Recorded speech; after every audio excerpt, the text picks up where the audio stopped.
The Dire get a ban.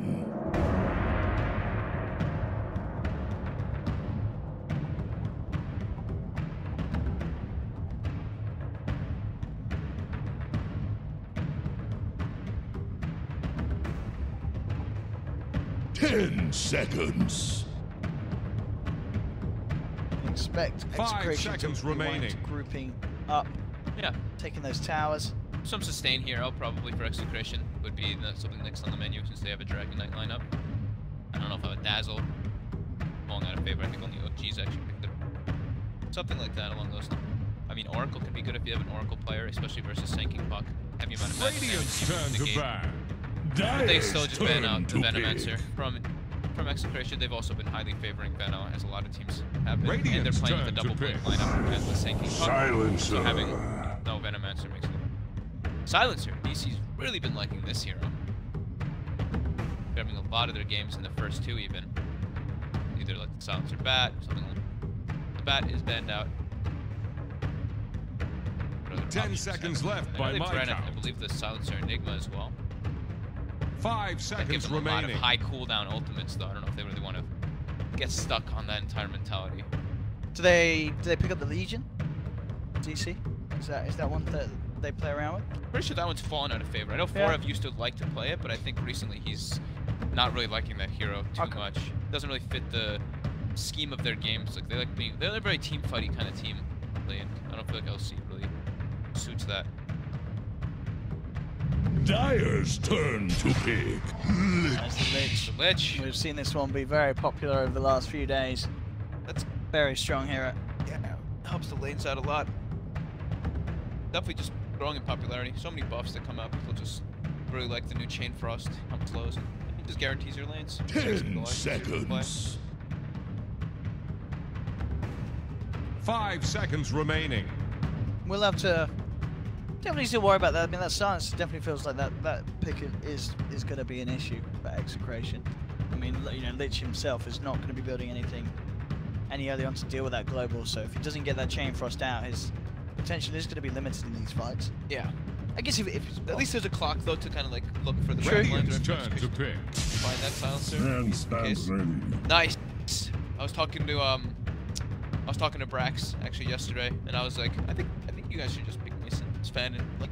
Yeah, really. I mean, we're seeing that we saw the power of the Sven already twice Yeah. today. It's this hero seems really, really good. And I'm a little surprised it's been under the radar for a while because he just has all the tools to be perfect. It's this 5 core. seconds He's got a remaining. crazy good stun. He's got a disable He's as got a core. It's a big built-in dream. battle fury. Yeah.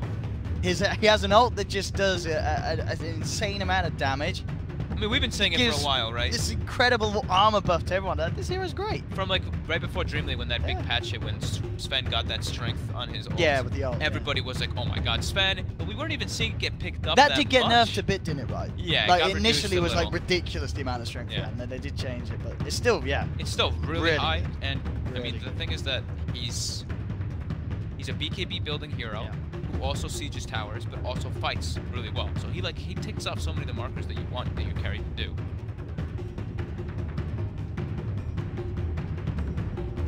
Execration. What's their plan for the Sven? Obviously, at the moment, I mean, the cogs slightly annoying. They do have ways to make it hard to get to his target. They're going to have the slow and such from the dragon form, the Dragon Knight. It can be annoying for sure. Clockwork's one of the best heroes versus the Sven. Yeah. We've got so many different ways of initiation though right now. DC be it the Sanking, the Puck, the Sven, and they Dire's bad. a lot of initiation. Faceless Void. Execration Okay. gets himself the Void. They ability combo. And that, but the rest of there's nothing else that goes inside the chrono. DK and Clockwork, Yes. nothing. inside. Well, DK in his range form. I Yeah, guess. DK was for range form, sure. But for sure, that's still it's that never in 10 itself is gonna be seconds. crazy amounts of damage Yeah. to take down 5 heroes. seconds remaining. I mean, and the Void, you can kite the Sven up, but at the same time, as you say already, with that lack of damage and see Sven being a Sven, one of those heroes that even if you Here's chrono the and Radiant manage to get the ban. war cry out, it's still very hard to kill him Yeah. if he's as long as he's not far behind. in terms of farm. They've got good ways of holding him down though now with Chrono and with Clock Grip. Cogs can be very obnoxious, but Just want to see a bit more damage. Yeah. For this last pick from Execration, and definitely more damage. And the thing is that DC has very good lineup to deal with Void. They have Radiant's turn to pick. two guaranteed stuns and 2 huge silences, which A is lot like of extreme silence, versus Void.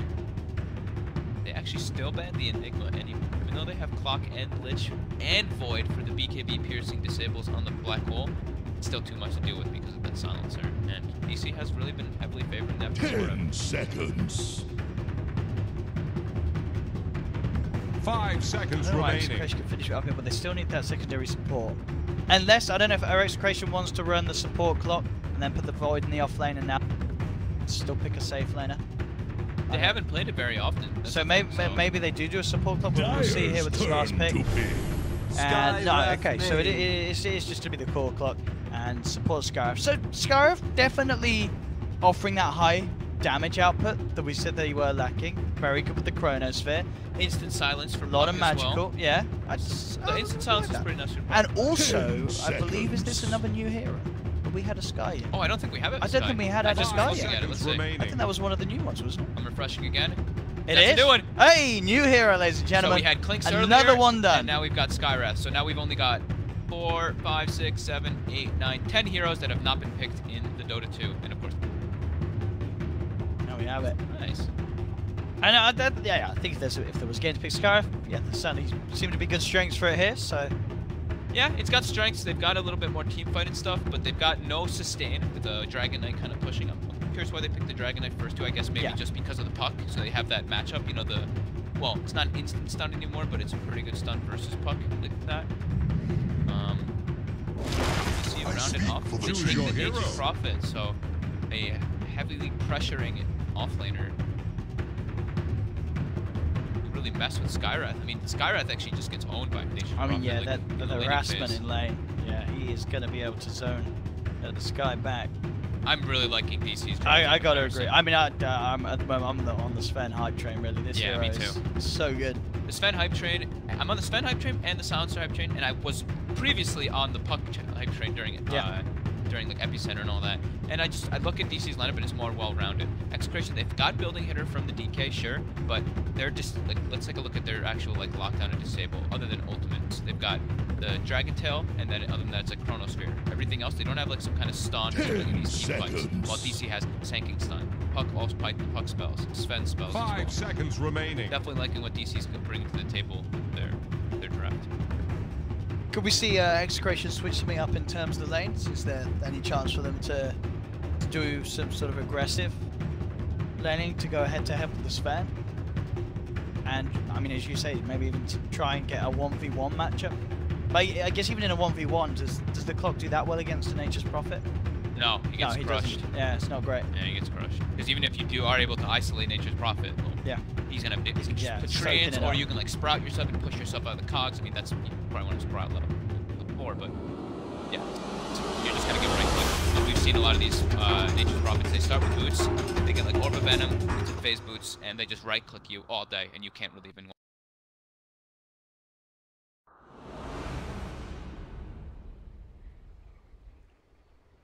Yeah, we're yet to see Scarif. We'll see if they can set it to 100% or 0%. Prepare to make way. Who made you captain? They're It's sending Clockwork pronounced to the safe Admiral. lane with a 4-man shield. Honestly, they are doing it. And Are they are going doing an aggro. They are, but as you say, this is what you're going to be a little worried for this clock in the 1v1. Oh, definitely. Yeah. Definitely worried. The thing is that they're trying to hurt the Sven, but DC's tri-lane's pretty strong. Dual stun with the Silencer. Silencer's really annoying to lane against, and it's not like Execration has a kill lineup. Do you think this is Execration looking to get the try-v-try, or do you think they were like, look, they picked Nature's Prophet, I think they're just going to trying get to dual the... Okay. I think it's just a gonna Lich Void and the Skywrath Clock at bottom. Okay. Lich Void top is fine because they can just deny, and then they can actually punish the Sven a bit with it. I mean, Skywrath started with a null, so he wants to be able to throw some heavy harassment, maybe start mid to give 30 DK a good seconds start. to battle. Down bottom, we'll see which one he wants. Oh, DC actually finds the ward, so Mason's gonna be able to that one up, get himself a nice 100 gold.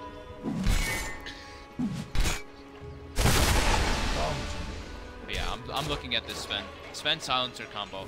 Sven pops God Strength, What's happening? Like Mask of Madness blink. Blinks in, they pop global, and he kills anybody. That's what I've been seeing happen a lot of times. They can do in reaction to that sort of play. Bottom lane, Raging Potato. We're actually waiting. They'll grab that one decent. Execration will get the top in return, so they still do get the 2. Swapping lanes. Don't want to put Mason versus that that Lich Void down to the bottom. I'll have for him get a TP score from the side and TP top. So that's better. Sven will be able to free farm like this, and Nature's Prophet doesn't really care if he's, you know, aggroed by any means. You can always use Treants to either pull the wave or last hit a little bit extra. They need Mason to have that free farm. It's a little bit of a better laning setup though for Execration, because now they're at least having to have the Void free farming. Clockwork should get a little bit out of this bottom lane. It's not like they can just straight up kill him. Yeah, mid lane at the moment. That's going to be the where Lumit's going to put himself in GDC with that null.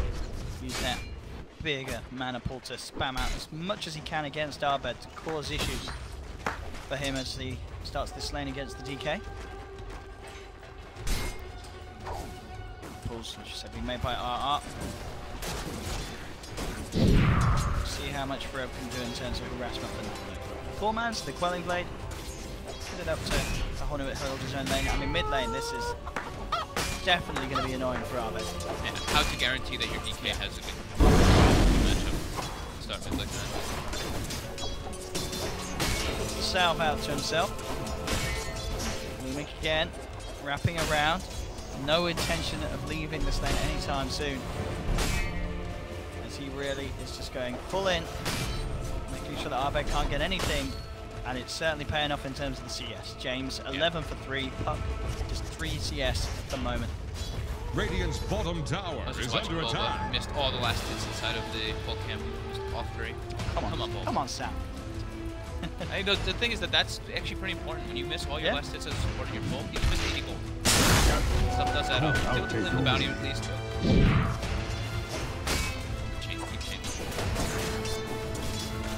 And he's drawing the Void away from the lane. So Brev, getting a good time of Brev, not too much CS at the moment on Nando. It's mine.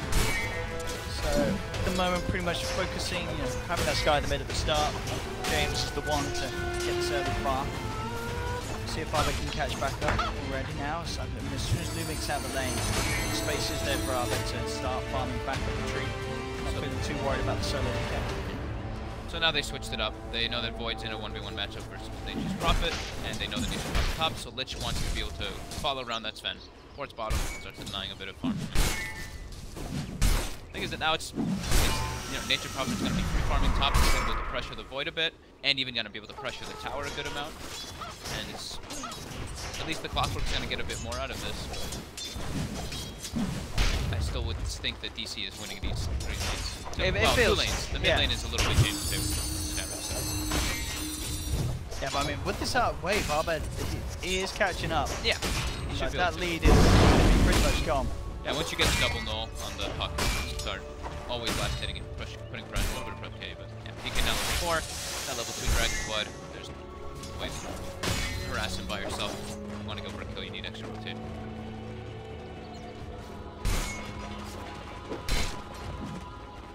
Boba heading down towards the bottom.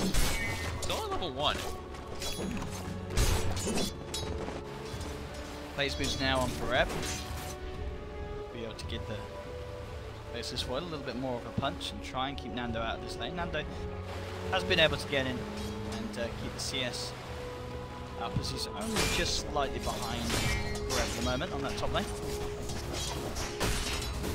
Still mid, James with the lead. Arbed closing the gap though. Forever didn't go for the oof build. I actually, I really do like the oof build that I've been seeing. Phase boost. It's been really strong. It's not a crazy amount of damage or anything. Mid lane. Gonna make a bit of a go here onto Arbed. Look at the kill.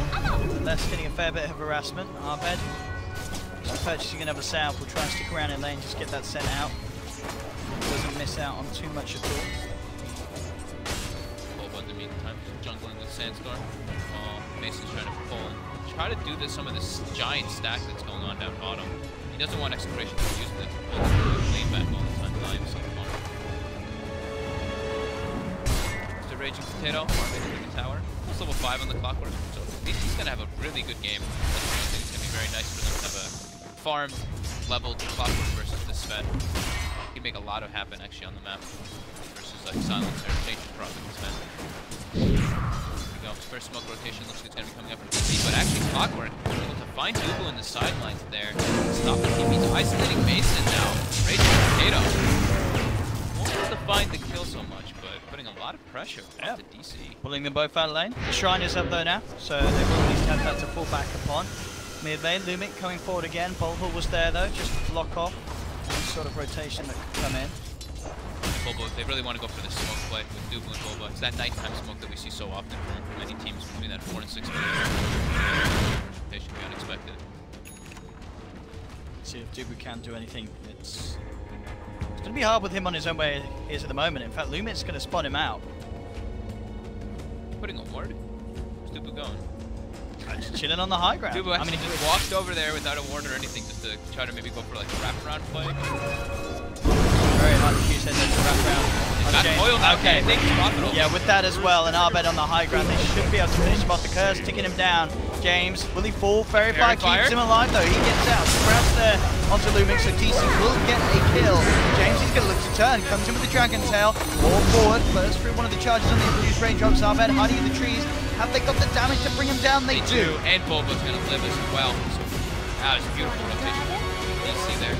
Nice timing too. As soon as they hit level 6 on pump, as soon as they hit 6 on Nature Prophet, double ulti's thrown out, and that's the damage they need. It's just enough damage. So you see how tanky this Dragonite is anyway. They need to have everything is close.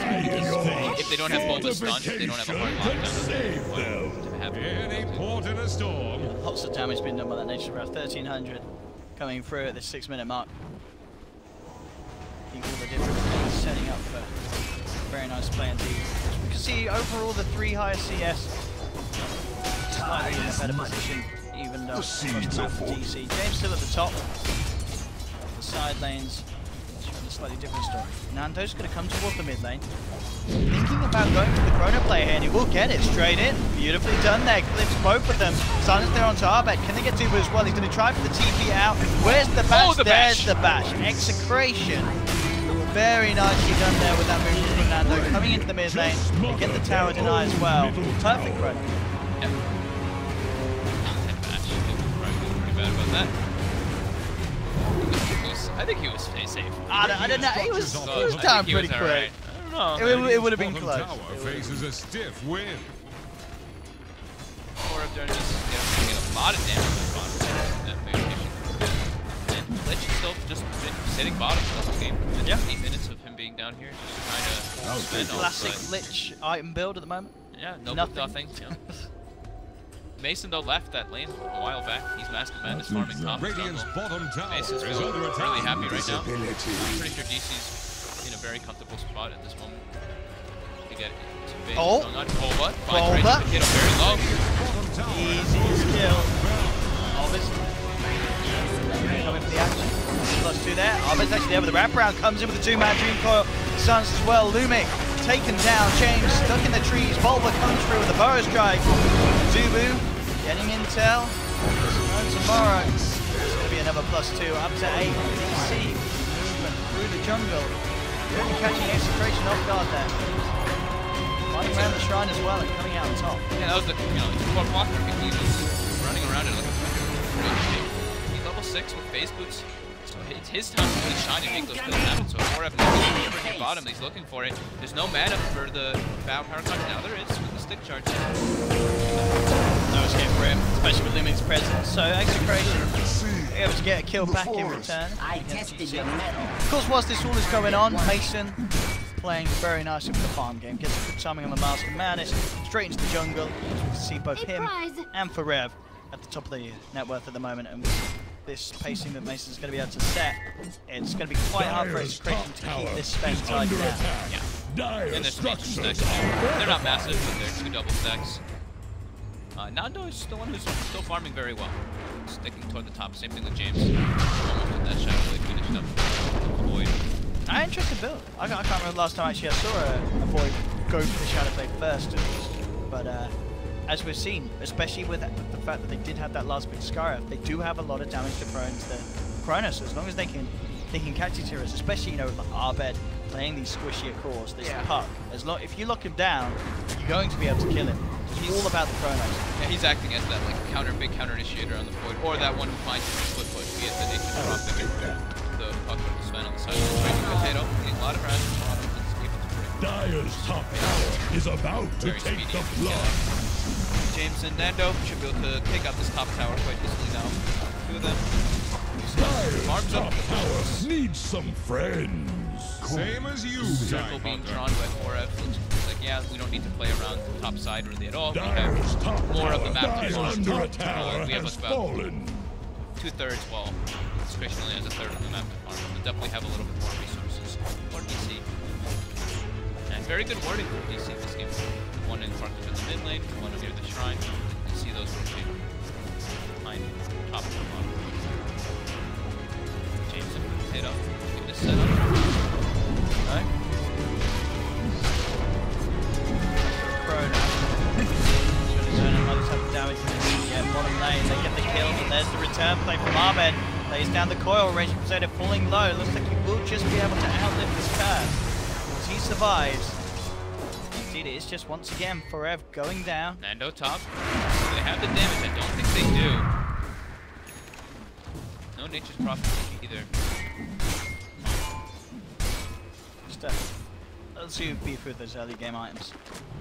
Having a raindrop, Keeler and poor Matt, keeping him alive from that sort of play. If Mason had God Strength there, it was perhaps a kill, but it was still on cooldown for a moment. Continuing that farm. Dubu making sure to continue stacking that ancient. Dubu actually gets rooted up and clapped. Oh, those pesky Prowler Shamans. We'll be able to get that triple stack going though, so Mason with his next God Strength will farm that. I'll be able to stack both of them now. That's not quite Mason not in time for it. Wanted to clear the hard camp first and then re-farm the hard camp afterwards. This is mine. The level 6 on RR. Execration. Definitely up for some team fights. Yep, they've got Arcane Boots and Smoke on Lumic with the Chronosphere ready online. Yep. Trying to play about that. Illusion! Maybe ideally wanting to get that Shadow Blade on before they bring the Void into the fray again. He's pretty far though. Yeah, I guess it depends how most people want to keep the fights going on. DC are actually the ones to smoke up here. Could get messy. They've got Global. We've got Veil as well done on Arbed. They have so much information on the map too right now. Dyer's courier just went belly now up. they see Clockwork and Void and Skywrath top. And they see the Dragon Knight. Courier was killed though. Where the hell did the Dire die? Oh, no, I did. It didn't look like they were... I didn't even see anybody near it. Who's beating the couriers? Where the hell was it? I can't even find it. Here we go. Mid lane. Yeah, open up the first strike. Epicenter as well. Sandstorm's down. They are going to lose the Dragon Knight. Dream Coil connects onto both of them. RR connected, taken down. Nando does get the chrono. There's the ult. Mystic Flare laid down. They'll get Arbed in return. Raging Potato comes into the sidelines with the hook shot. The ball was there. Forest Strike trying to hold the back, but Mason gets bashed up. Execration taking down 3 with the time dilation now. Moving towards Dubu. Where's the bash? There's the bash. Dubu taken down as well. Execration get 4. They do lose 3 in return. But overall, the numbers going their way. As we're seeing again, just really nicely around these chronos here. Did he get the Dyer's middle I saw tower Chain is Frost under go off attack. before while the fight was coming up, so I think the Global actually came out a second late. That Chain Frost actually really did a chunk of damage, but it was mostly the Chronosphere and Raging Potato coming in towards the backlines. Yeah, that wrapped around. That is the scary thing, is like, that's what we're saying, is the Sven can suffer versus those heroes, because they are naturally very good versus him. Mason's still he's still trying to get online. He's still, you know, still not. Time is money. The seeds of fortune. Void is super strong lately. This hero has been really owning him in group stage, it does seem. We've been seeing a lot of picks though, so his win rate at first was like 90%, and then it got picked like 15 more times in one game and dropped down to 60%, but...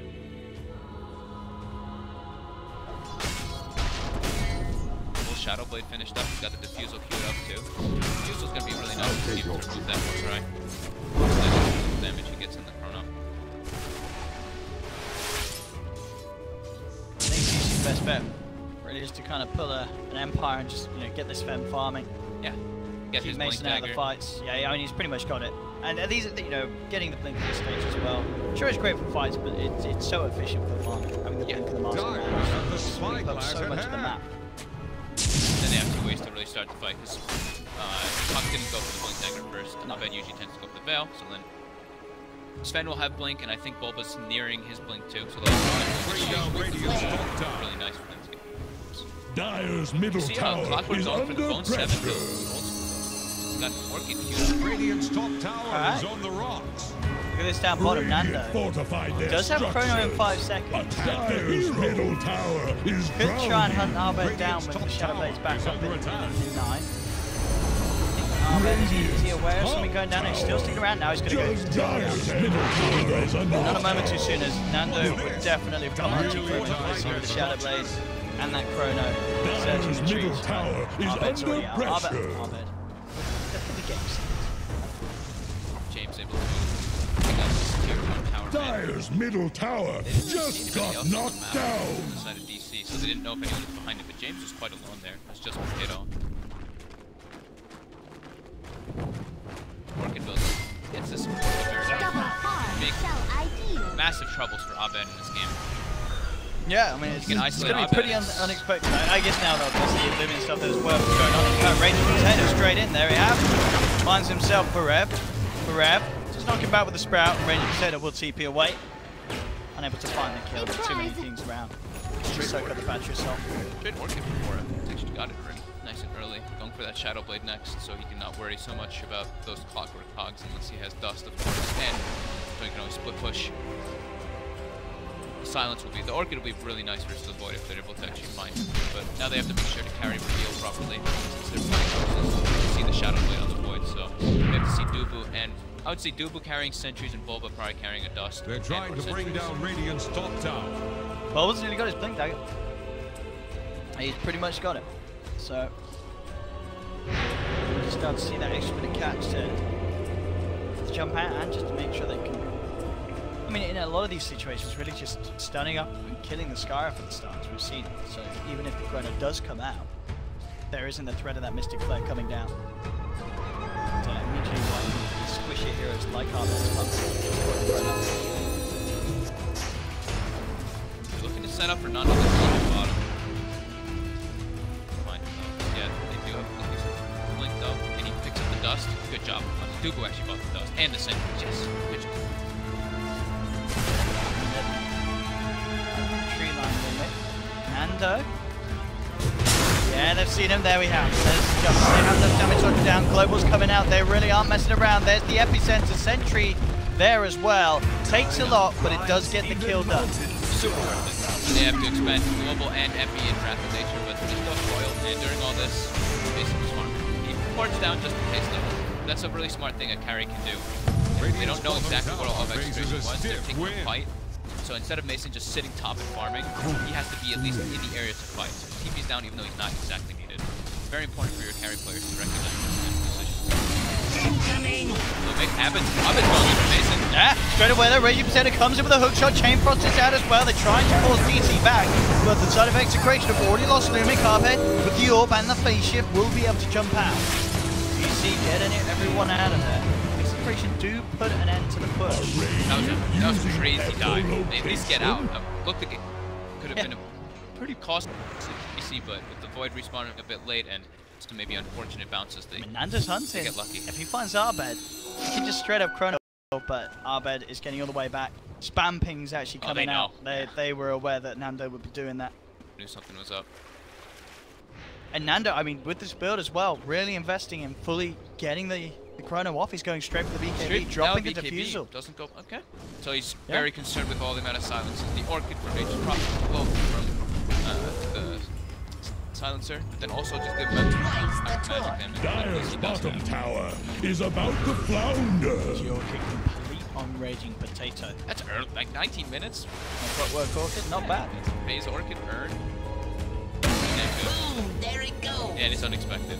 I still don't think that they'll really know. I mean, he can kill Abed by himself here if he finds a good chance. He's Abed isolated. Especially with DD. He's on it! He's got to go for it. Or get the cogs up though. Wolf is there. Oh no, this could be bad for yeah, Potato now. they can turn around on him here. Oh no, he had great intentions, but he's gone. I mean, he went for it. He went for it. He went for it. They're able to get bottom tower at least out of it. Space creative. Yeah, maybe overestimating his The tower has fallen. Hook shot himself for his own fate. Gotta be able to get those cogs off. I don't know, maybe he didn't. He definitely saw Bulba too, though. He just felt like he could should have fuck done. anyway. There's the jump. Global silence comes out. It's not going to be enough to save forever. Oh, yeah, not a good global there. It's going to be a global and retreat. Yeah, they're gonna wait. That's a few seconds wasted. Maybe this is where Execration can actually capitalize a lot on this. They have global online. They have all their ultimates ready to expand. Could see a perspective map. Maybe they try to get a good spot, but lanes are in a bit of trouble. Mid lane needs to get pushed out, otherwise it's way too obvious that they're going for a play. Invisibility. And the Lich is at least showing there, but I still believe that DC is going to know that a play is happening here because no one else is showing and pushing and showing that lane out. They just got a glimpse of the Dragon Knight for a second. They definitely saw Lumit coming around there. Yeah. DC knew. They knew something. He's on his own. And he does not have a TP. He looks very dead. Yeah, they've got back. Orev's coming in actually though. When they turn for Raging, they'll look to do so with James. There with the Dragon Tail. Raging Potato will go down. Mason, surely he doesn't survive it. Oh, wait, hang on. The armor. Barev with the Shadow Amulet. They're going to get him out. That dodged the hit, didn't it? I believe so. Yeah, He Shadow like Amulet and he managed to dodge something. Mason survives. Barev. Definitely Barev there with that play, keeping his man alive. Beautifully done there. I was trying to refresh the stream Nando's to see if it dodged it, but I couldn't find out in time. Nando was so ready to just drop that chrono in the tree line that he cancel cast it. That was okay. Very clutch. That extra bonus strength that Mason gets from popping God Strength actually makes him live, and the Shadow Amulet usage from Forev. Very, very clutch. Go straight up to the top, sweeping in. How's Corona? No follow-up at the moment. Could try for a Dubu kill. There's TPs coming. He's going in for Dubu. Yeah. He should get it. Yeah, one back. He should get a couple of them. Let's take the Dubu kill. Chrono down for 2 minutes though. This could be where DC makes it happen. Just use. Make sure they get that though. That's what's important. Yeah, look at that. Then he's like push up bottom lane with Abed, and then we can actually. There we have it. Abed with that Yule's complete. It's going to feel a lot safer around the playing field now from this moment onwards. Yeah. And that's, he's kind of missed his timing window already as the clockwork, the Orchid. Maybe, I mean, you can still find like Bulba, but Dire are the Orchid isn't scanning really for there to enemy. kill any of the heroes, and he's not going to Orchid Huron to kill Furion. Not the ideal usage. So BKB finished on Void. Execration's trying to use all their ultimates, trying to take advantage right now. Here we go, global out, so there's no chance for the Chrono. Mason's got one under the stun comes through from Bulba. That's going to be one down. From the both of them. Sprout there onto Lumik, holding him in position. Try and turn the Mystic Blade, not damage. He's going to get taken out. Prospect will get thrown out in return. Raging Potato comes in. We'll be able to bring down Forev. They get a setup from Bulba though. Bringing Raging Potato down low. That chain frost did a lot of work, but still Mason's alive. He's chasing down the Potato. Potato a little bit too quick for him. James jumping forward now, entering into the fray. Can he get a lock on 21? Just can.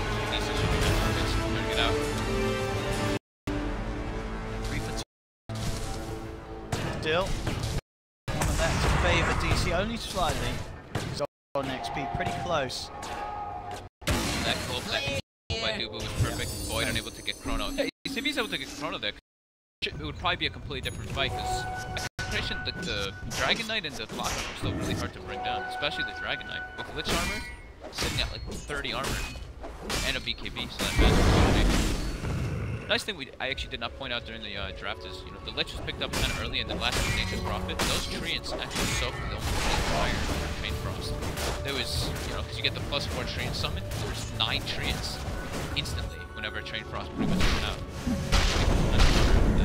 Is running a different pattern.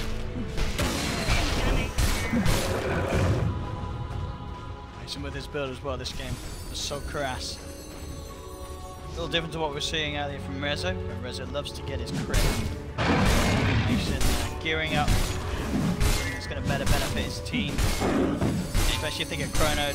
Great for the pushing as well. Yeah, great for the pushing. It's great for his teammates. I mean, this doesn't help versus the slow of the Lich armor, but you know that minus armor at least kind of makes it so it's not really there anymore. Smoke up in having execrations. As you mentioned, the way that last fight, when they do still have that chrono, they get the chance to use it, but kind of window's gone again as Dubu has the global silence back up. It just gets up so often, even though it's a minute cooldown. James, level 18 now, so he's got the level 3 dragon form. Then they get the frost dragon and almost like a that'll be very useful versus Mason, both of them in conjunction. At least kite him. They're building a solar crest as well, so they're gonna have a lot of evasion stacked up versus the Sven.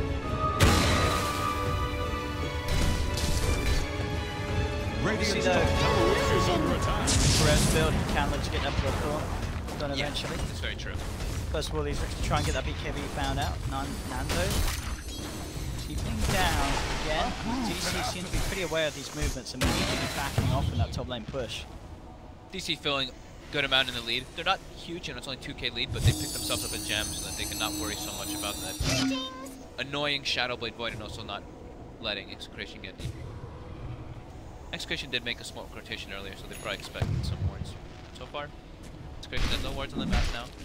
Trying to push these lanes out, but it's hard for them. Like if you look at their draft, who's the ones who really pushes the lanes out and wants to be able to help them set the fights up? It's only really Dragon Knight who forces lanes out hard. While you look at DC, they have Senking, they have Puck, they have Sven. Every one of these heroes shoves lanes out and makes them take fights in better positions in comparison. No? Spotted out by this ward. He did time walk into this, and indeed DC want to capitalize on it straight away with the forest trying to concentrate. He's gone. Reggie Potato hook shot, simply hook shots into an epicenter. Execration just lose two like that. DC with the ward game, quick reactions, just blow them up immediately. That gem and those vision events. We talked about in the last series. Vision in these games is so damn important at this high level. Radiant's top tower has fallen. Oh, Lane Lumic didn't even get the deny. There's a chance for it there, but he doesn't let it go. DC get another tower, and they also get Roche as well. Dire. So DC overall though have been playing really smartly in the places that they take fights too. Every single time it's been them on the high ground when Execration takes the fight, be it near the shrine. That one time that happened here, looking right now, and then just before on the enemy shrine. It's just high ground advantage is super important in Dota because you get the vision first. Exactly how the fight's gonna play out at the start of the Jackpot! A prize!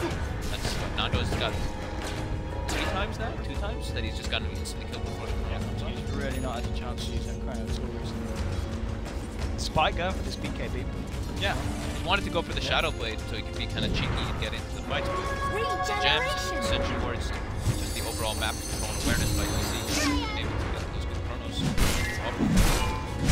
Mason, Ace is about to be finished up.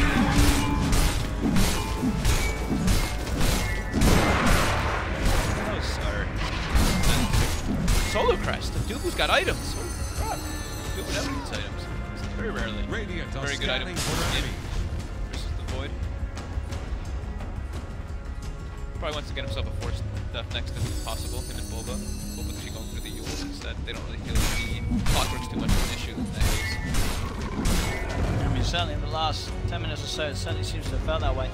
Raging Potato unable to contribute too much.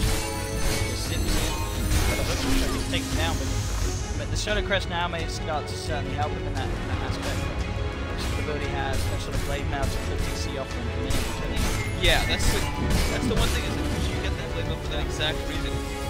You just go and you like use your spells, especially because like Sacred can't really control the damage. It's just gonna be coming out naturally, and then Sven can also, you know, the Cleave will naturally control that so much. But yeah, it's it's hard because then like Potato maybe treats himself as a different hero as well, right? So ideally you want to be able to start the fight as a Clockwork and then Void can counter initiate. But what's been happening in a lot of these situations, it's Void walking up with the Shadow Blade trying to start the fight and he just dies. Yeah. So I think they should be doing it the opposite way. I think Potato needs to just try to hook shot in and then hope that DC kind of like stacks on top of it. Then they get the follow up from the Void. Because the global will probably be expended instantly as soon as clock goes. It's very hard to take those fights though, still. Playing into global and taking team fights versus global is a very difficult thing always. They've got Guardian Greaves at least now on Lumik, so he can move it from himself. But other than that, they've got no other Lotus Orbs just yet to remove it off people. They've got BKBs of course on the wall. Clockwork's building toward that. Playing very farming oriented though on this Clockwork. Not really looking to make plays in exploration. They're trying to make a play on Potato now. Jump for it from Mason. Lands the first stun. Does still somehow manage to get the force out as he gets forced back, but they've got the control in the Sprout. It's going to be Sam going down. Both 4F actually just trapped Bulba. Now on the side, Nando gets the Chrono onto Dubu. He gets some more out of this. They put the BKB. Dubu should be a goner. Abed, he potentially is in trouble as well. Booty was up to remove the silence, but he gets stunned up. There's the control, and DC, oh no! What is going on? I mean, I got a little confused there when that Sprout and Flare was there. I was like, oh, they've got him. The Sprout, the Flare combo, and then, hang on. 4F just sprouted Bulba. Skyraph's not on the Nature's Prophet's side. What's happening? He was trying to push Bulba out, but yeah, unfortunately keeps him stuck inside. Yeah, DC trying to go for the kill on Potato, but he is pretty durable. He has 31 armor on this Clockwork now, holding up that plate while Solo Crest. And beautiful force staff coming out. Leaving the glitch. Dire's middle tower is And they're going to get a good bit of push off the back of it as well. James with the main form, take down a Titty Mason, looking for Nando. Nando gets forced away. They've got the global silence. They do get the kill. Taking down one. They're going to get more out of this as well by looks of it. Indeed, they get a pretty hefty cleanup. Oh, Dubu just runs in. He's like, wait! Gets +4 in. Close up. Great jump though. Probably when like you're going for those type of sieges, this is the best play that a team can do. Is you have a teammate dead, and you just make that kind of jump when you're confident because you know you have the damage anyway. Use the global, jump instantly, kill the Void. No way execution is best that happens. Fuck this down. It's all about the element of surprise.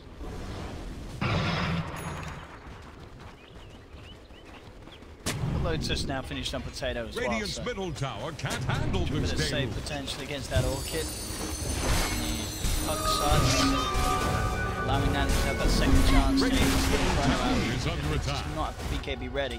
Which one are you talking about? Lotus on the clock now. Oh yeah, Lotus on the clock now. Radiant's middle tower has fallen.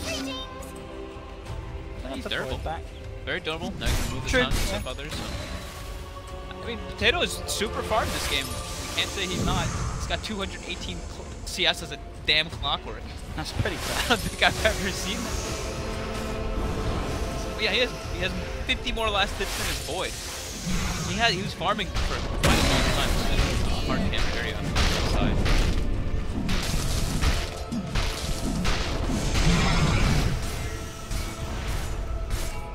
Mason will be now looking for the Daedalus after that AC.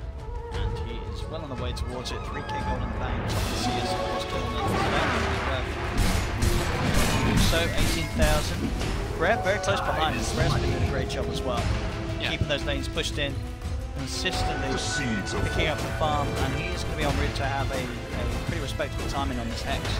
Yeah, he has done. Okay, cool. I remember you were saying like the Bloodthorn. I was thinking, I'm like, Bloodthorn's great, but they already have like the BKB. Yeah, they got ways. Yeah, so you're right. Getting that Hex is definitely going to be like a guaranteed lockdown. Yeah, but yeah, there is a Lotus Orb as well that can remove the Hex.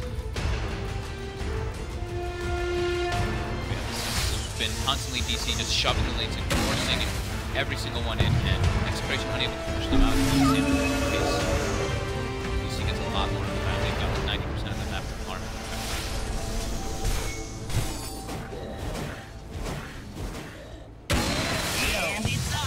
They want to go in with this push. I mean, Mason still has that money to spend. Probably not feeling too much pressure. Yeah, they probably wait for the next rush, wait for next engagement to happen. But same thing, they can perch themselves up on the high ground and hope that Execration kind of runs into them. Actually got the full out Silver Edge now as well on Forever. And actually he's changing it up. Doesn't want to get this. Now looking for BKB. So Radiant's top tower is on the run. Silver Edge is going to be fairly nice. I'll take down that DK. Yeah, I mean Dragon's Blood is no joke, especially once he hits level 25 with that double Dragon's Blood. That'll be very useful. So smoke coming out. Execration trying to take a fight here. All the lanes are pretty shot. Clockwork showed bottom. Duke be the Cooper here though. He showed for a moment. Radiant are scanning for enemies.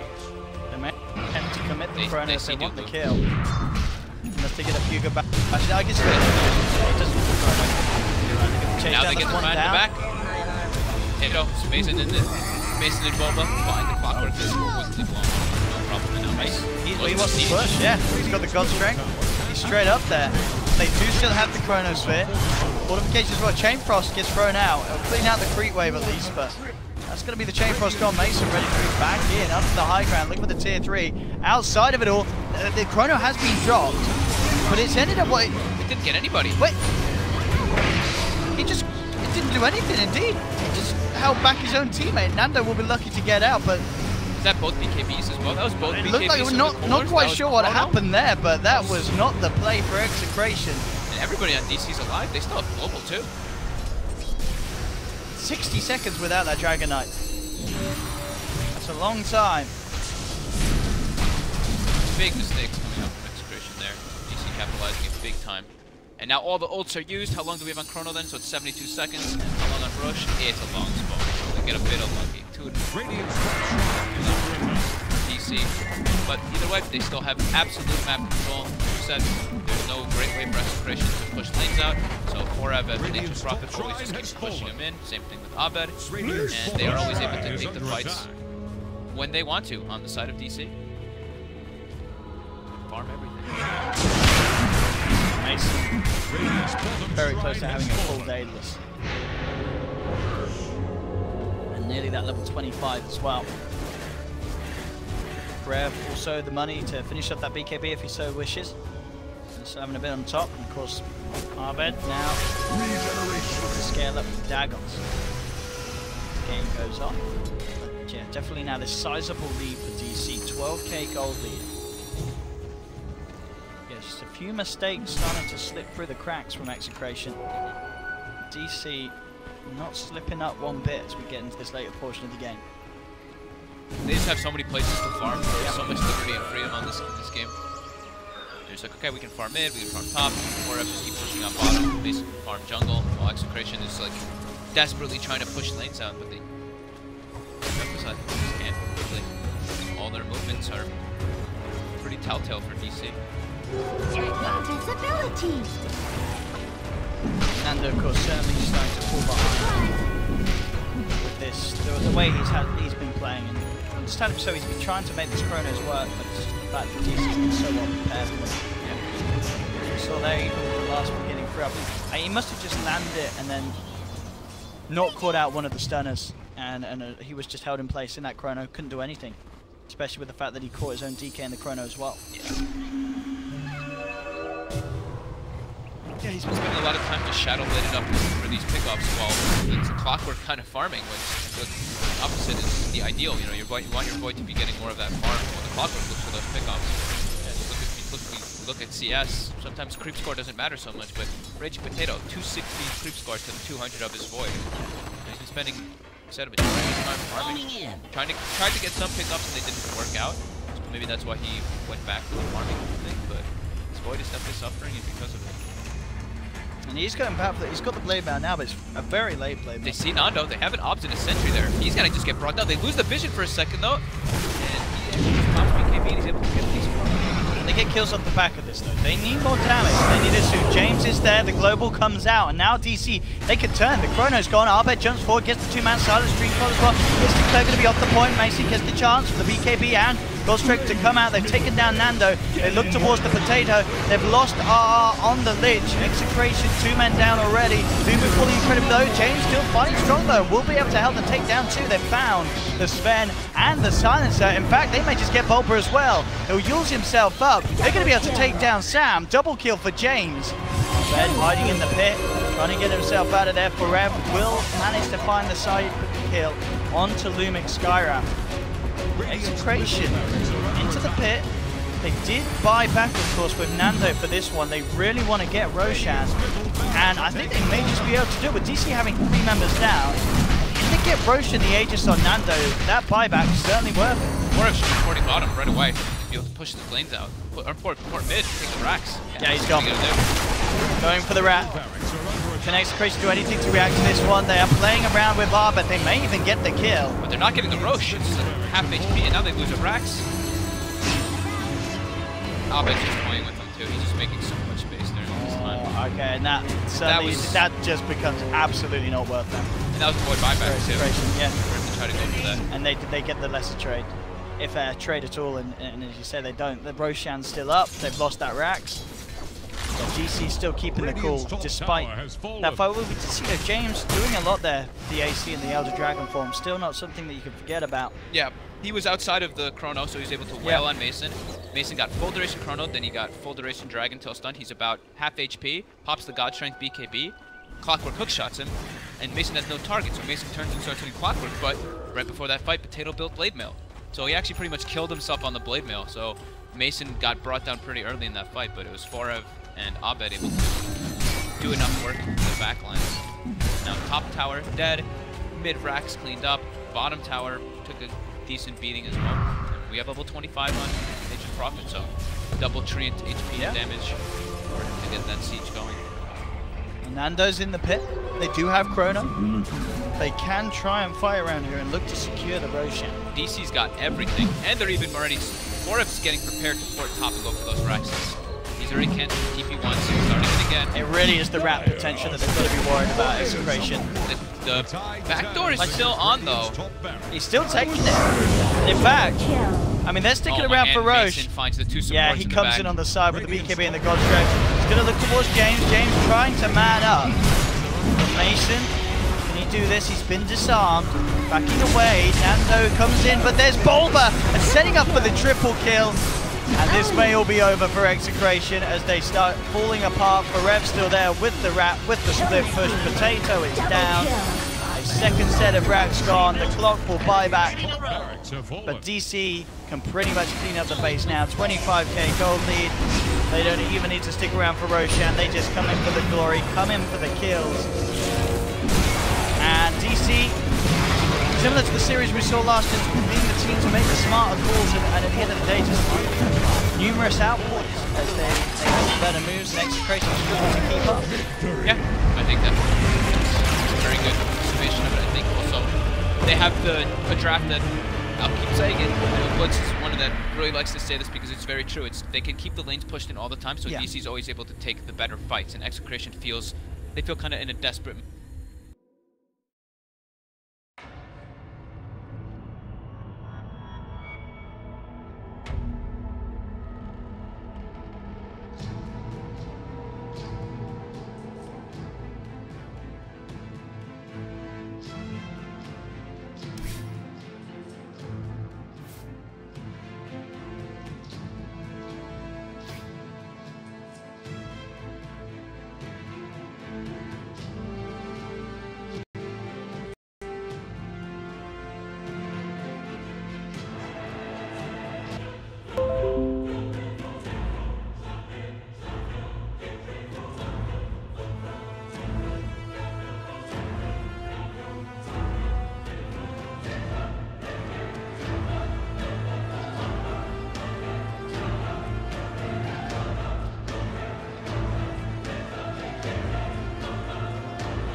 Radiant's turn to ban. The Dire get a ban. Radiant's turn Really to targeting pick. 4F Execration here in the third, fourth bans. The Bat Rod and the Enigma. Two of his most popular. And yep, DC takes out the Sven. They know better. They have a Lycan themselves. There's no way they want to play Lycan versus Sven. It's one of the best heroes. Deal with him. 10 seconds. Where have Execration been playing the Venom? They 5 seconds in the mid, or remaining. have they been doing it safe lane? I think they've been putting it in both roles. Are I they- think one of the games yeah. they ran it mid, and one of the games they ran it safe. Okay. I want to say. Yeah, actually, that makes sense. I almost feel like they ran it. They didn't do an offlane Venom like I think some of they the other may, teams. I'm trying to remember if they had. No, they did. They ran it safe lane. They on ran it Nando, safe. yeah. Okay. Check just. I thought I'd seen one. I did see an offlane. They Oh, did run it on they Potato. did do the offlane. It We've seen was one of them we have that seen ran what it, a yeah. few teams. I want to say at least 3 teams do the offlane Venom. Yeah. Yeah. Did they run it with? It was just a pure offlane. The one Okay. game from them. Yeah, and that was the game that they actually ended up losing. But they do have variety, clearly, that they do. I guess same could be said for the Sand King. Expected to be their support, but could also hold up a lane on his own. Dire's turn to Here's pick their pick. It's first. going to be Radiant's turn to Shaker. pick. First shaker of the day for us. Yeah, Actually, Silencer. getting picked like every game, and Oh, that's no hesitation by yeah. DC. That's a strong one. We saw how good the globals were last game. Yeah, when you so have hard to play against. when they have some type of clear-cut initiator, it Dire's seems like turn DC to just, pick. a lot of teams do. They really like just having the silencer. For that, like, Puck just jumps in, global goes off, and then like it just runs in and cleans up. Similar concept as the Sven. Dragon Knight again, being grabbed up for Execration 2 times now back to back. This time though, it's different. Here's This time the they have the Radiant Venomancer ban. with the Dragon Knight, so they have that like heavy push. That's Ooh, that's that's- 4Ev's hero. That's a good hero as well this Or- game. I guess that could still be Abed's. They could still run it mid and put the Puck off lane, which is a better, much better matchup. Yeah, no, Timber yeah, versus- I surely think it's that's gonna the be likely Ahmed. that- It's gonna be yeah, Ahmed. that has to be it. Yeah, Yep. you're right. Definitely. 10 seconds love to see left Ahmed by play my this count. game. Yeah, he can. I mean, that crushes the Dragon Knight. Yeah. Puts so much 5 pressure on seconds DK and remaining. Puck. You're sack the Puck. You're not playing Puck.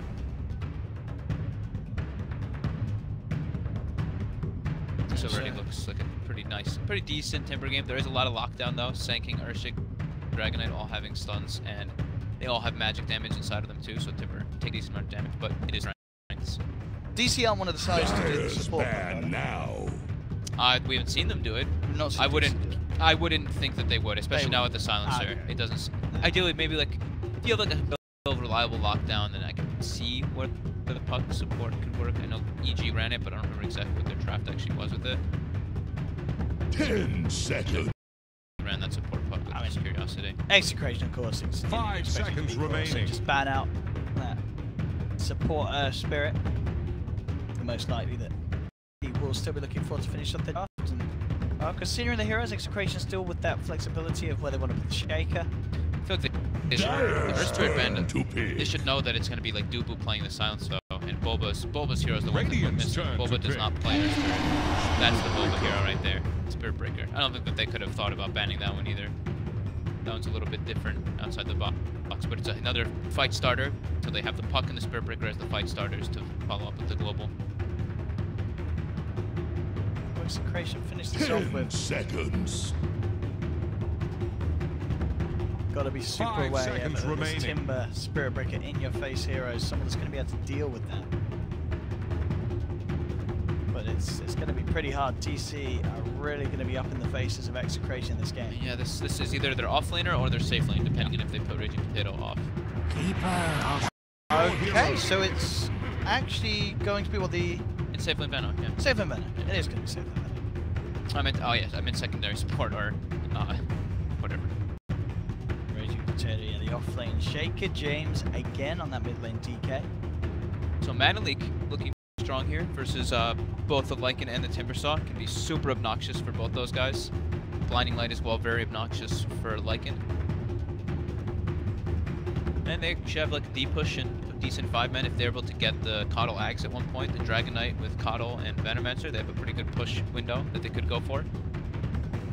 And now this time they actually have heroes that can push lanes out fast. Coddle, Dragon Knight, Sanking, all these heroes push lanes out quickly, so Execration will be able to take better fights this time around in comparison. Indeed, Arbed on this mid timber saw.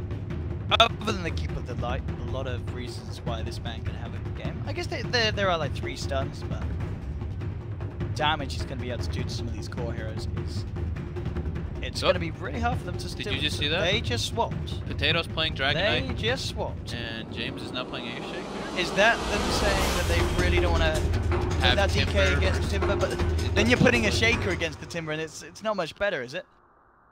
It's a bit better. At least you have magic. And you have like. Right. I mean, are they sticking with this? We'll see. Yeah, Potato is playing. Yeah.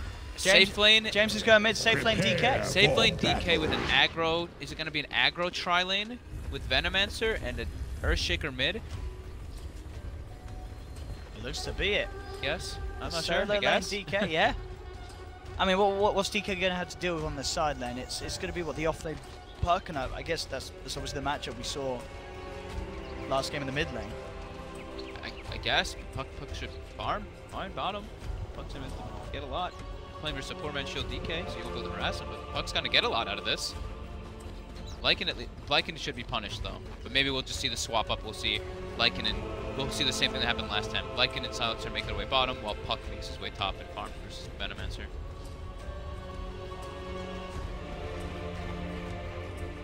"30 seconds to battle." Interesting decision from Execration. I mean, obviously DC, you'd imagine would feel more confident coming out the draft because they're the ones that forced Execration to adapt in terms of who's playing who.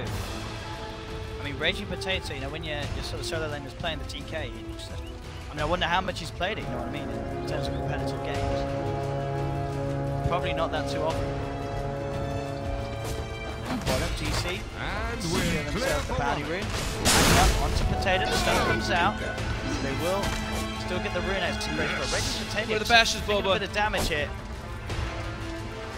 Does a fair bit of harassment. Does not have a salve in this lane, just have the tangos. And it is going to be, yeah, this aggro tri lane from DC going head to head with this schedule. I don't think we're live right now. We're live in game. We're live in game, but I think the stream something has gone down. The observer. I will not message sure. people. We will message them right now. I'm not sure if you guys can hear us. We will be messaging them right now. Oh, they're reconnecting. I think they disconnected. That's what ended up happening. Ah, okay. We're back on. I'll let it know. I'm gonna keep tuning in just to make sure that we Now's the connect. time. Hello, for Twitch. diplomacy. We're back, Well, Twitch. that's Hopefully you can hear rich us. coming Sorry about that. from Looks like you. the production had some Come, issues connecting to our game. Yeah. So the lane swap did happen. So it's the Puck versus the Venomancer matchup, which is perfectly fine for Puck. You get harassed a little bit, but you gotta farm. And bottom lane, Mason should go to farm pretty well. I think it's a coddle, so they have to watch how much they have to watch what coddle handles those minutes. That's not for the likes of See what the mid lane's going on at the moment. James actually doing denied. alright here in these early levels against Arbed. So we're getting the CS. Top lane Radiant's top Nando for tower is on the rocks. 3-4 against the 1-1, so Nando coming into a slight lead here. Takes control of this 1 versus 1 lane. See how much fun Raging Potato actually can get out of this bottom at the moment. It's just the 0 CS. Not looking too shiny at all for him. Okay, so it seems like it's saved. Sorry, guys, We're we back seem on. to have like an observer issue. Apologies for those mistakes. James is farming well in the mid lane though. You know, with that high level of enchant totem, he's able to actually always get the last hits. And you can put a little bit of pressure until Timbersaw gets level 3. Now Abed is level 3 though. Doesn't really take too much damage with those enchant totems. He'll be able to bully James a good amount now. I'll take your coin from me. Overall though, these lanes kind of up and down. The fact that Forever's catching up a little bit, but Nando certainly does have the lead up here. Bulba's trying to do something about this. The fact that this Venom is getting that much for this rotation. And James is keeping up really well with this mid lane. Arbed yet to really bully the Shaker out of this lane. It's not bad at all. These matchups that Execration have managed to get aren't too bad at all. Just this bottom lane really where the DK is suffering. Abed's eating heavy harassment. That 2-2 build, the enchant totem and aftershocks. The thing is that the Earthshaker has such better mana sustain. The enchant totem's only 30, while Whirling Death is 70. Abed though building into that soul ring soon. Still last hitting fine. Actually dead even in the mid lane. They're both harassing each other. Abed does have the extra bonus of the howl, of course, for those right clicks. 2 points from Eric. So it's going to be a little harder for James to keep up. Damn, the Abed's outputting that. And now maybe expect to see Abed take a bit more control of this lane. Yeah, the multiple points in the Whirling Death too start to add up because you can, you know, the stat loss lasts for 14 seconds. So not only is your damage reduced because you're a strength hero, but you can also get that secondary Whirling Death off for extra damage. So, you know, soul ring that finish for Abed, forcing that lane.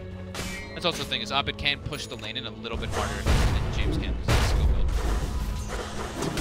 Not yours. Right now, DC winning all 3 lanes by a slight margin.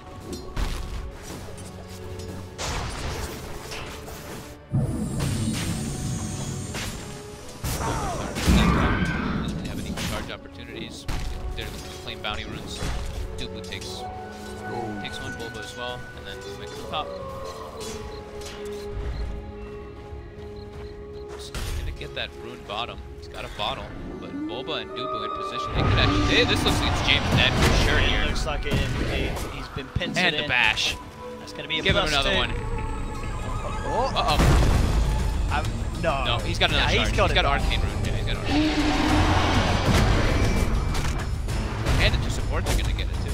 Unless he gets the suicide. Oh, if he gets the suicide. Oh my god. He gets the int. He does get the int still. But I can't. Oh, now the charge coming out onto RR. I don't think they're going to dive for this one. Those are efficient charges right there. Of course, there's lots of time as well that James is having to get into space. Lumin's going to come in and try and pick up some of the solo action. But it is the shake around the game for a little bit. And now straight towards the mid lane. A lot of harassment top. Get back to his tower. But Abed is now level 6, so this is where James has definite kill potential out from the Timber now. Yeah. Yeah, level 3 reactive, they can't even really put too much harassment on him. Boba getting into position with Dubu. That same exact time rotation. Last game was 5 minute 30, this game was 5 minute 30 again. Dubu aggro onto James, gets the charge coming in. Abed made this up quickly. First blood. Yeah, that's first blood. Slow start, finally coming through for 5.5 minutes. Yeah. And it's nighttime, so the double benefit from how they have more health. They didn't need it much. Bottom lane where Raging Tennis back up to Mason in terms of CS. Mason's down here alone for a while though. He's just been farming. They can't really push him out of the lane because they kind of have like the same thing going on. They have the 2 points in Dragon Blood and Mason has 3 points in Power Impulse. So they both just have like regen versus regen for days. Radiant think fortification can save them. And that mid tower, this first catapult with that first rotation, that nighttime rotation with the first catapult, they are gonna, looks like they're probably gonna get this tower into deny range. One more hit from that catapult and yep, it's in deny range. So that must be why DC loves to do that 5-minute smoke. I see some teams do it at 4:30, some teams do it at 5:30, I see others do it later on, but DC seems to want to be doing it on that first catapult wave to try to get not only a kill, but also a heavy objective damage with it. It's a very smart move. Venomancer level 6, about half a level ahead of Forev. He is susceptible to dying as the Venomancer up here. The rotation's coming out both from Dubu and from Bulba. They get vision of him. Bulba does not have mana for the charge though. They do see him. They do place down a lane ward, so they're going to be able to go for that heavy kill. So 5 more mana. And Nando is definitely dead here. They're dropping the coil for this. Not holding anything back. DC are in. I'm going to see Lumic turn up, but he's not going to be jumping in on that one. Abed posted up on mid. James actually gets the deny. He may pay with his life here if Abed's able to get the proper shot from here.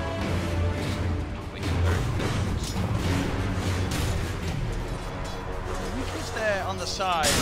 They do have Echo. Is it enough damage though? I don't think it would be, yeah. He's got the max reactive, already has the 20 stacks. That HP regen is too much on top of the armor. Very hard for them to take down Abed. James really has to watch himself here. He's actually just dead. Oh, they've got Whirling Death though with the charge from the 30. Still with the stat reduction from that initial early death. I mean, Arbed Timbersaw, definitely one of his finest. Yeah. And we're seeing it here. Got a pretty nice lane mid against the Shaker. Any sort of strict melee hero that you're pitting up against Arbed Timbersaw is not going to have the best of times. To be fair to James, he did get the farm, but we're seeing one step out of place. Top lane, Potato. He's all the way up there alone right now, trying to pressure that tower. He is isolated by 3 heroes. James is coming in from the back, though, but they accept it. Plus 2 for David. Plus 8 so far this game. Opted every kill.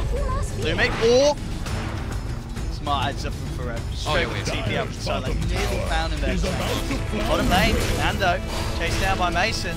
What's the stick charges? Oh, the jukes. Nando, oh, with the wall block. Oh, doesn't matter. Arbed's there, chopping trees. They get. Oh goodness, it's already 3k lead for DC and we're only 8 minutes in. Yeah, they're stepping up the pace early this game. Chaos. Yeah, tier 1 tower already being moved up too. Mason and free farming, all 3 cores farming. Secretion's got to do something for damage control. In terms of CS, it may be looking good for the Shaker, but overall net worth, it's just this is the difference. Yeah, it's going to have such an early bloodstone. And he even went for, I mean, very smart kind of thing. He goes for the casual cloak just in case, because they do still have a lot of magic damage. Radiant's bottom tower is staggering. Like a DK drum form up sail. online now either still. 30 seconds cooldown. 4. They're trying to steal the camp stacks here now. They're just making their moves all the way to the top. Radiant structures are fortified. Everyone's heading up there. James. Radiant's bottom tower is under attack. Mason will be building toward that Master Madness build that we do see so often, and Boba's continuing to support him, getting very deep ward, so he sees everybody top. He has a deep ward. Radiant's bottom tower has They may actually even contest top as well, since they see where the Sanking and the Earthshaker are. They know it's only 3 heroes top. See if they do decide to beat them. Potato trying to commit the ult, but instead of TP. Ahmed wants to hold this with Diva and forever. They get a Dream Coil, they can certainly go for it, and they'll drop it. See Raging Potato straight in the Chakram Coast, passes through onto 2. Out from Keeper of the Light, but Raging Potato getting huge downloads to the Dragon Tail to hold Ahmed back a little bit, but he timber change forward with the jump forward of forever as well. That'll be another kill. Digital Chaos. They're doing everything so far. DC's pressuring, they take 2 tier 1s, they're even defending all their tier 1s, they're making all the right moves. And Execration's just struggling with their very, I mean, pretty unorthodox lineup. They're running a DK safe lane and Earthshaker mid versus the up. DC just has a lot more. I mean, that really is the thing, is what we saw, obviously, the switch around, trying to get that Dragon Knight away from the Timbersaw, but if you're only dodging that matchup in the laning stage, you know, at the end of it all, it is a carry DK against a core Timbersaw. Yeah. It's like that matchup is never going to be good despite dodging it in the lane. And even they dodge the lane, but they still put a strength hero versus him in the lane, so he still does incredibly well. Bottom lane, coming out, gets the stun up, charge. Mason coming in, trying to get some cleanup, but find either target. They're still on track to get hit. Really quick timing on the dodge stuff. He just free farm these metal wars. He doesn't care. Dyer's middle tower Free reactive is armor. under pressure. Oh, Creep stole a Creep stole one. Dyer's middle tower is under attack. Over here. Couple of stuns. Can charge his way out there. And he's gone. Nice epicenter. Oh, and a regen. Ah, clap. Radiant's bottom tower faces a stiff wind. So no more epi. DC has everything online if they want to get super aggressive. I don't even think that they really need to. They've claimed 2 of the big towers. The safe lane tower and the mid tower are the 2 most important towers on your side of the map. You get so many access points to farm and to pressure.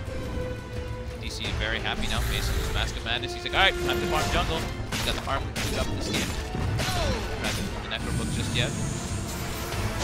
Very content with this. He can just farm while Abed pretty much does everything for him. That's great. Trying to continue that siege up top. Very hard to do it, Mark. Impossible. Dragon Dragon Knight, Raging Potato, safe lane DK. He's trying to farm jungle.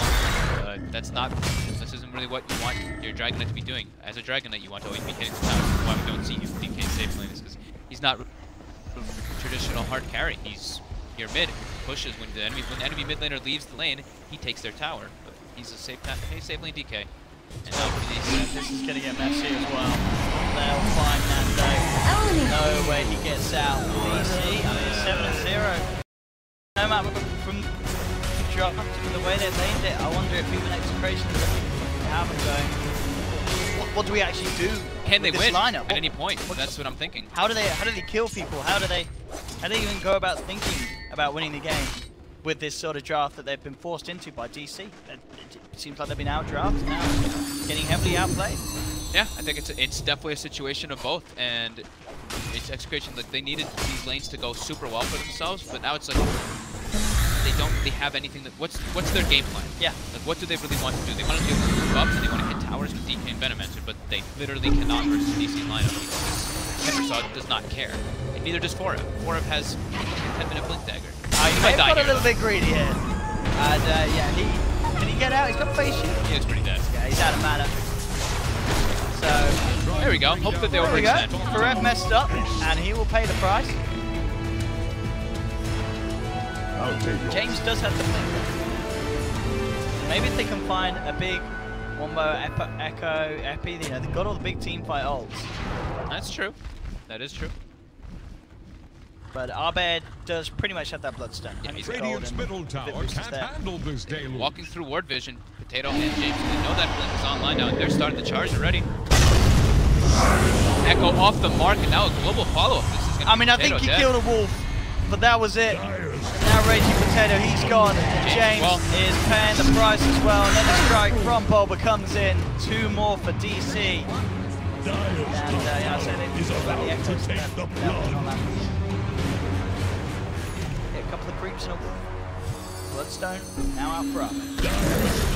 They are looking completely disconnected on Execration. Looks like five players just doing their own thing all across the map. I think has Blink Dagger bottom, so maybe they'll be able to contest this. I don't know. Attack the heroes! They're trying to eliminate Hawkmorph. He's gonna scout Lumic. They see the tank, and now he's getting the hell out of there. When he gets boiled up. TP now, they do cancel the TP, I was going to say. So it's Fernando up top. It's going to get charged upon. Boba on his way from base. Yeah, the tier 2 there, they could TP to help him. Nando's gone. We'll get out. 9-1, losing tier 2 to this 15-minute mark.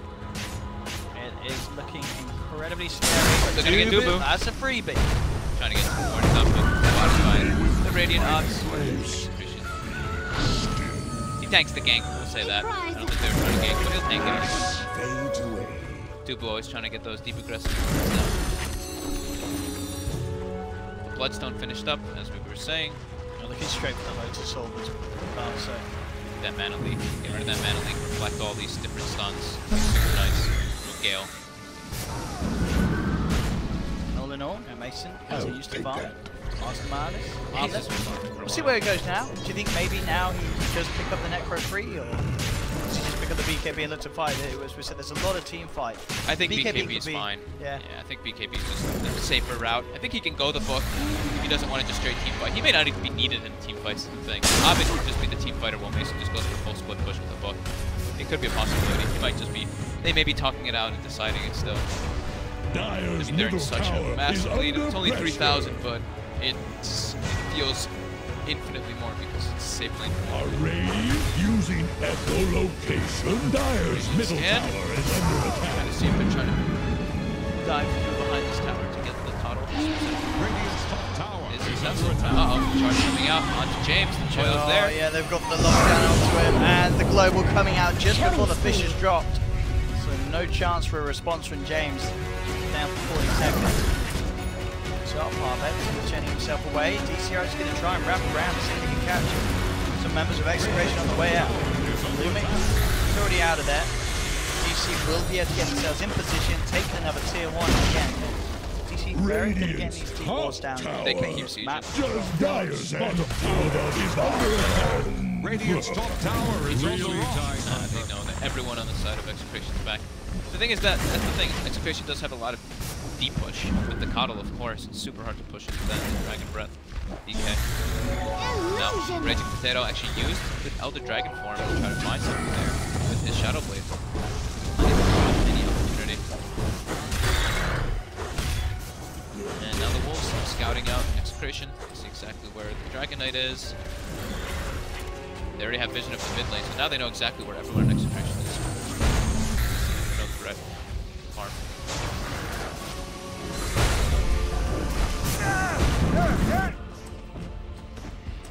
Well, we're going straight for BKB next. The Mace is still yet to spend. So, you say almost certainly just determining with his team what's going to be best at this stage. Yeah, maybe like they may not even need anything. They win a fight, he just buys the neck or both, maybe even goes for like, it's a little crazy. Deso, we used to see it a bit, just goes for the Roche. Yeah, Maybe Echo Saber, he does still need some mana. Yeah, true, Echo is certainly. That was the old kind of build we used to see. I think it might just be the build this game. Maybe even the AC. Push. He's got options. Just say that. Most welcome. And they go for the smoke. They've got global up in 15 seconds. I don't know if they really need it so much, but okay. They do see everyone posted up in the mid lane. They just saw Dragon Knight is up with the Coddle. They see Nando charging through. See what Execration do in response. They're trying to bring him back. Raging Potato trying to come in from the backline, but instantly getting cursed up and silenced up. That's just safe lane DK gone. Radiant's middle tower is He's like walked and died. Just walked and died. Dire structures are fortified. Now DC off the back of those two picks. Radiant's middle tower Take the tier 2. Well, maybe even find something down bottom. James and Lumic trying to get the tier 1. With the push, James will TP out in time. Lumic does escape. is under attack. He won't quite get the tier 2 for now, but clearly still maintaining the speed that they have. Has been denied.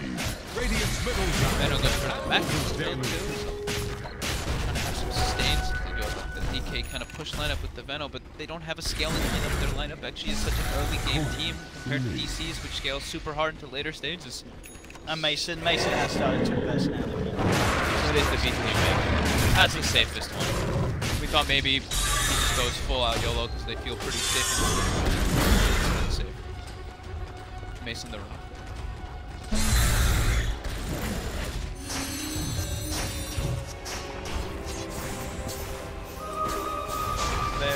Very hard game for Execration. Keeper Lights almost got Aghanims, but pulled away, so they don't take it to get that, but the fight is still just not good enough from them. Bulba, Abed, catching him out. Time to rack up those Bloodstone charges, now to 15.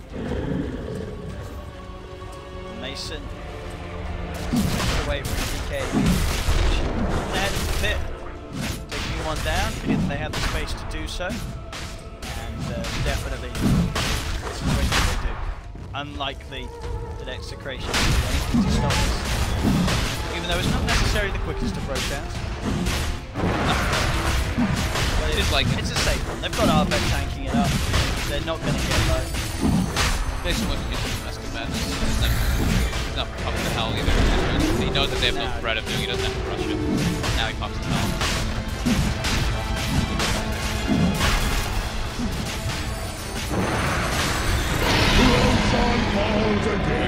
Execration's like showing everyone on the big playmakers and everything on the map. DK and Earthshaker was showing bottom. So that's all the information DC needs to do pretty much whatever they want. Mason actually takes the... Okay. That's different. As far as I've seen still most players taking the 12 strength. He takes the 12 feral HP. Okay. I mean, he's got 22 HP regen now. 34. So, pretty damn high. I think it's pretty nice what's out there. HP regen maybe against the damage over time. Venom stuff to offset it. Yeah, because he has Gauntlet too, so he can offset it a bit. That's a good point. I haven't really seen anybody go for the regen strength because 12 strength on strength bring is down pretty damn high. True, yeah. It's 240 health, 12 damage, just gives you a lot. 0.3. Dire's structures are fortified. Dire's middle tower is drowning. Still, this 70k gold lead. No slowing down in the progress of Red.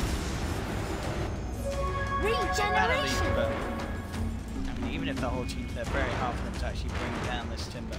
There's loads of swords and such. They are smoked up by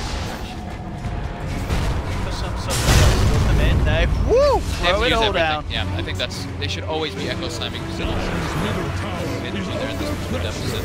They're not making it happen. Now they're actually making an objective. I believe they're third tower of the game. Dire's middle tower has fallen. This is one of their first aggressive moves in the game, though. And it's a big kill. Who got the Dire's middle tower is under attack. Rage Potato. 80%. He's Silver Edge first up. It'll be okay versus the Timber, Yeah. but the thing is that the Silver Edge is the thing about Silver Edge versus Timber is you have to get it before he has the reactive armor. If he already has the 20 stacks, then they stay. It doesn't do anything. So it can work, but it's still it's still a safe lane DK versus a Timber Saw like With first up Silver Edge in 25 minutes. yeah, it's very well, not super slow, but it's slow. Yeah. And he may be in trouble. They're smoking up and they're heading his way. Potato. Get out of this one. I don't know if he can. Perev's there with the setup for the Yaws. Oh, they didn't quite get the vision and the dream coil down, but they do still get the connection with the charge. And with another sentry place, they'll find it. A little scrappy for DC, but they get the kill nonetheless. And actually get a bonus to the water. Radiant's middle tower is under attack. 14-3. And the tier 2 falling in the middle lane. Lumic trying his best to push this wave out. But it continues to look very grim for Execrate. Not been in their series today. Coddle's about to have Aghanims. Maybe somehow they can play around that with the heal. Thing is that is one of the big windows. You know, Coddle Axe is no joke. It can actually make everything much easier by Dubu. Oh, right next to James actually almost accidentally enchanted Totem. He almost got him with the aftershock by accident. I guess Dubu saw him. But yeah, right, still very close. Opting to TP very close to and knew where he was standing. So the diffuser will be the next choice by Mason. Still, it's like one of the best damage items, the best ways to close the distance too. Just purge somebody, pretty much. It's not really a stun. They can't blow it way well.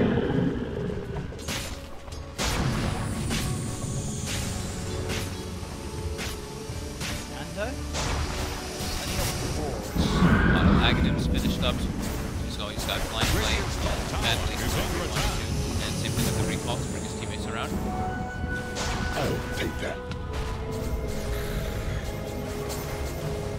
They're trying to bring down Radiant's top tower. Bring it back to place. They saw 4F setting up. Then that's it. Hobbit. No way they can defend this. Radiant's top tower is on the rocks. Pushing high ground is still possible. Radiant structures are Ben on fortified. Radiant's top tower is on Just brute force it at one point. I mean, maybe not now. They just go ages, but they kind of global. Puck jumps in with global and they just go for crazy dives, but I don't think it's the time yet. They have to make sure that their lanes are good. There's no point in taking that risk with this much of a lead. Mage is going to be back to farming.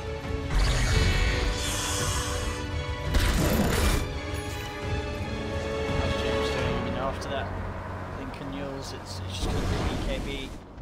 You sure that he has a chance to get his spells out. His team's quite limited, and then obviously with his own BKB. And then mentioning to have that diffusal complete. Potato takes the 40% experience talent this game. Last game they took the 40 damage on the DK, but this time he feels like he needs to He's got to hit level catch up, 25 yeah. really fast. This game is going to be a force. So no, Gem picked up by the Coddle too, so with that Aghanim's daytime. hopefully at least look to de-ward. But 30 more seconds till night, and that could be when we just see DC actually try to take an engagement, maybe smoke up and take a fight, because they have like a double power benefit, and they still have every ultimate ready to go. And of course the Coddle X won't be working at that time. Abed looking to force something on the bottom. There, they get the charge going on him. Link is on cooldown for 8 seconds. They chase it though, TC. Jackson won't connect. And that will put them off from going for more. Top lane bit of split put on by the TC ready to come back if needed. TC, we'll see how hard they want to go. Dire's top tower is about to take the plunge. Ready to go. Gotta watch out for these big ults from the high ground, James. Might just Dire's top tower is under attack.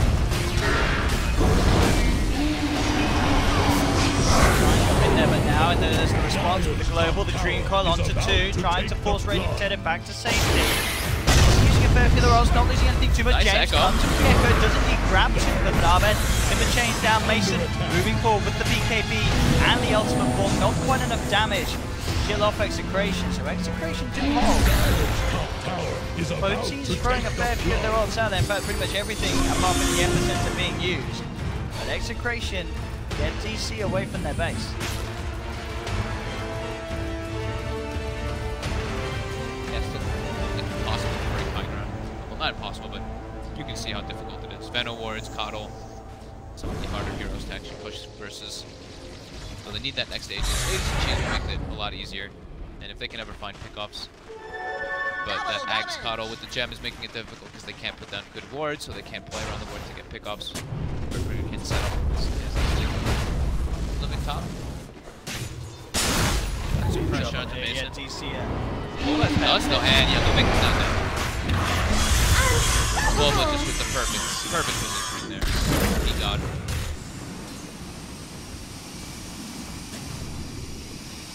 Greaves out. Denanda. Full Greaves, okay. Well, he can remove the silence now from himself. Get himself in a good spot to put the milk poison over it, but does not do a whole lot. There's a lot of damage though when he hits Middle up. tower is grounded. Abed. Looking towards what the odds are in level 22 still. Absolutely massive. Hasn't died at all this game. 65 HP regen at the moment. 15 reactors. So that Hood, Lotus, and some passive talent. Because the Hood just really so good this game. There's very little ways that Execration can offer. He's got a right click from the DK in his Dragon Form. It's nice. That's it. You know, he's got no damage on it. It's just a Silver Edge and Malachite BKB. That is literally all they're Pretty much invincible on it. Yeah, I think so. I actually don't think that they can bring him down, even if they isolate him. They isolate him as 5 and they have the silver kills and warheads. I think if they use everything, they might be able to bring him down. But if they don't have the silver they actually don't think especially when he gets off the field, he's going to get some healing from it. And a cheese on top. Oh yeah, there's no way they kill him. Think of it. Timber chaining past the tier 3s into the tier 4s is not really too much concern. Yeah, you can tank the mountain. I don't think Fountain so much. you try. Sick. Again, ready to fight, ready to rock and roll. Yeah. Oh, he's trapped in here with them.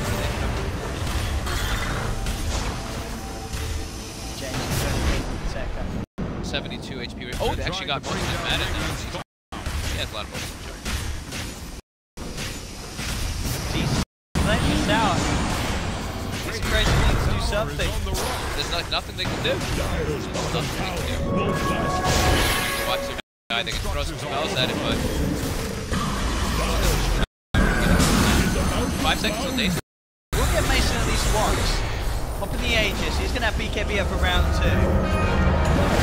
James, look for the he gets a chance for the BKB, the ult as well. With the now turning towards Nando. Dream Core drop down onto the still TC back off. Mason bailed out hard. Is about to flounder. Chris now trying to chase it up there. James still has the Echo Snap. Dire's bottom tower has Again, the jumps to the sidelines, finds nice Dubu. global, but he's going to kill this life anyway. They've got the Yules up. Limit to them protection. Did it, But they needed it. They've got it on him. Burrow strike. Comes through. Dubu fire left behind, so Tubu will go down. Still a lot of damage done to that tier 3. But Execration are slowing the pushes down. Small gains. Little time. Yeah, it's as soon as it hit daytime, Lycan pops the BKB, pops the ult, it hits one person and then sees that it's daytime Coddle, and he literally just bolts the hell out of there. It's just too much to deal with the sustain and mana leak plus lightning light is just way too much. Wait for that nighttime. So it is a little risky. Ooh, actually, did anyone use the cheat? I don't see it anymore. I guess so. They must have used the cheat. Or yeah, say giving it to someone else, yeah. Someone must have used it, yeah. Alba's got the money for his Octarine now. Dire's top tower is under attack. Dire's top tower is gone. Yeah. Still gonna take a little bit to be able to siege though. Coddle Vandal DK. Very hard heroes to push into. Now Boba though has a BKB of his own. He's got a charge going on. Who's it on? No, it's actually on the Venom Man. He's committing as well. Yeah, he's got BKB. He's going to play around with Nando. Nando has got some backup. Reggie Potato's there, but there's Arbev with the bigger backup. Jumps forward, shots down Nando. They didn't put the coil for that. But, oh no, the Echo's completely off the mark. Oh, James. By BKB's team is out. I mean, Reggie Potato will get away. I mean, even if it hit, it probably wouldn't have hit.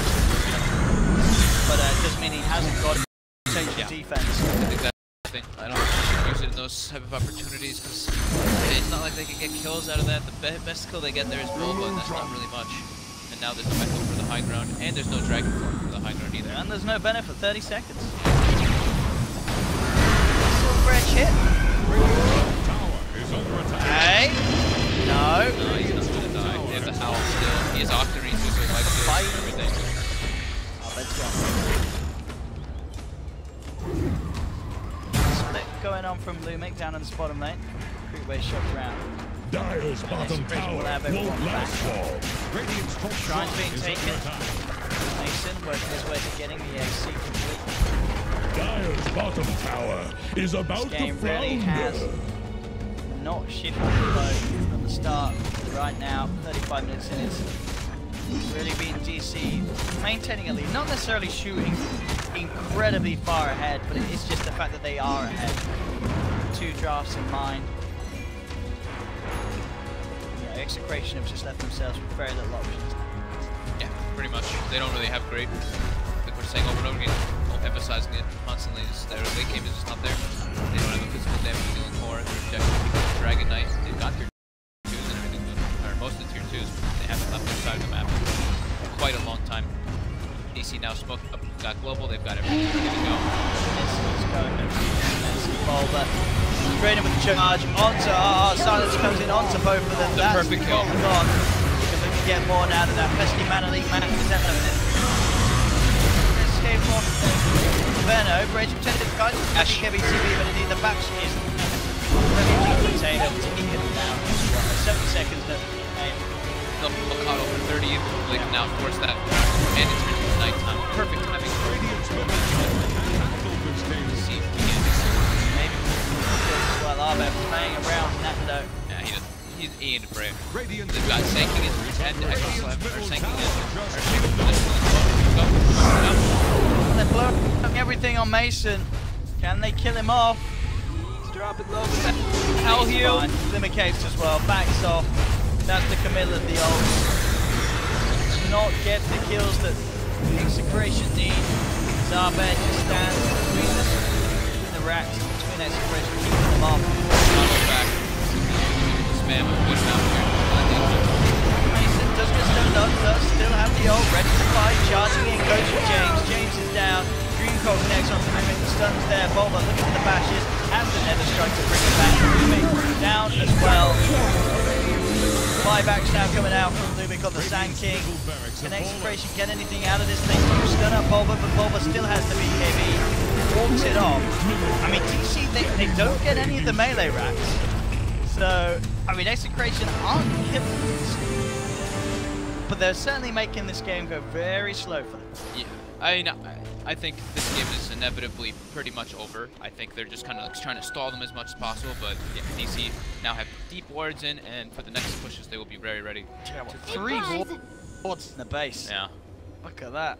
Was that even any buybacks from them? That was just the sanking Just buyback, the one right? sanking buyback, I believe, yeah. Ah, got armlet now. Okay. He got armlet. He's got his 37-minute I got armlet, boys. Joe's still trying to put up as much of a fight as possible. Bottom lane now, sanking, isolated. Venomancer is also charged up in front of both of these guys. Nando and Double kill. bit up to 23 charges, and now also with the pipe. So the pipe will help them see better. Not so concerned about the not being able to slow down by the Auto Blast. Siege begins, 48 seconds, no sanking. Veno has to buy back if he needs to be up. And still nighttime, so there's no actions to heal for the Auto.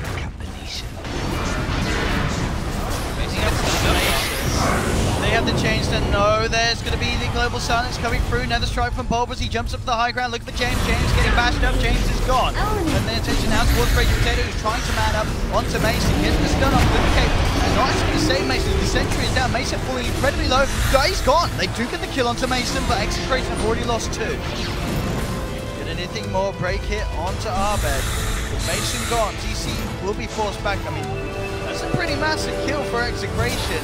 Lots of money going to Raging Potato. Don't think anything more. They're looking towards Forever. Get Forever out of this. He's going to blink up to the high ground, but Nando's there prepared for him. They'll get the stun connection. They'll take Forever as well. And that's the gem that they stole before. Well, actually, that's both the gems. I mean, if DC managed to lose this game, I'll be incredibly impressed. There's no way. I still don't see a way for Execration to push all the way out. Their heroes just naturally aren't not scale like DC's do, but they are getting some nice little windows. You know, they're slowing down DC Siege every single time. They're just Mason unable to really focus down the buildings.